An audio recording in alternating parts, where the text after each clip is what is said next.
आप सबको जय मसीह की। मैं अर्पणा सिंह आपका फिर से स्वागत करती हूँ the Lord is my shepherd channel पर। प्रियो, आज का जो हमारा विषय है वो है फिर कभी पाप मत करना। पवित्र शास्त्र बाइबल में लिखा है यूहन्ना 8 उसकी 1 आयत से 11वीं आयत तक हम पढ़ें तो उसमें कलाम में लिखा हुआ है कि यीशु मसीह जो है वो एक जगह पे थे जहाँ पे लोग जो थे एक स्त्री को लेके आए जो बहुत पापी थी और उस समय पाप करने की सज़ा जो थी वो पथरवा करके मार देने की थी।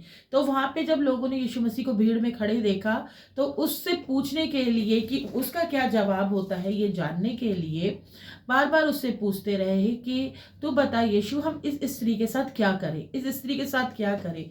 बहुत देर पूछने के बाद फिर परमेश्वर ने, यीशु मसीह ने उन्हें जवाब दिया। यूहन्ना 8 अगर उसकी 7वीं आयत आप मेरे साथ पढ़े, उसमें लिखा है, यीशु कहते हैं तुम में से जो पापी नहीं है वही सबसे पहले इस औरत को पत्थर मारे।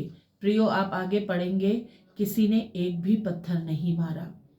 और प्रभु ने पूछा उस स्त्री से, कहाँ गए वो सारे, क्या तुझे पत्थर नहीं मारा? तो यीशु क्या वो स्त्री कहती है, महोदय किसी ने भी नहीं मारा। यीशु कहते हैं,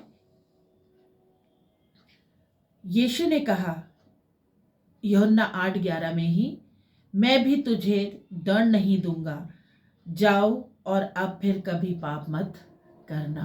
प्रियो, अगर हम अपने पाप को प्रभु यीशु के सामने मान लेते हैं तो प्रभु यीशु भी हमें क्षमा कर देता है। हमें दूसरों के अंदर से काउंट करके कमियां नहीं निकालनी है, तुम ऐसे हो, तुम ऐसे हो, तुम ये करते हो, परंतु सबसे पहले हमें अपने हृदयों को जांचना है प्रभु, फिर हमें किसी और से कहना है।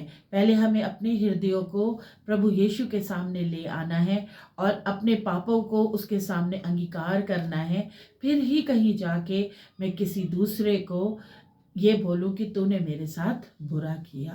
तो प्रियो, हमेशा अपने आप को जांचते रहिए, प्रभु यीशु में बढ़ते रहिए और प्रभु की इस बात को मानिए, जैसे उस स्त्री को उसने कहा फिर कभी पाप ना करना, वैसे ही हम भी पाप अपने जीवन में ना करें। जय मसीह की।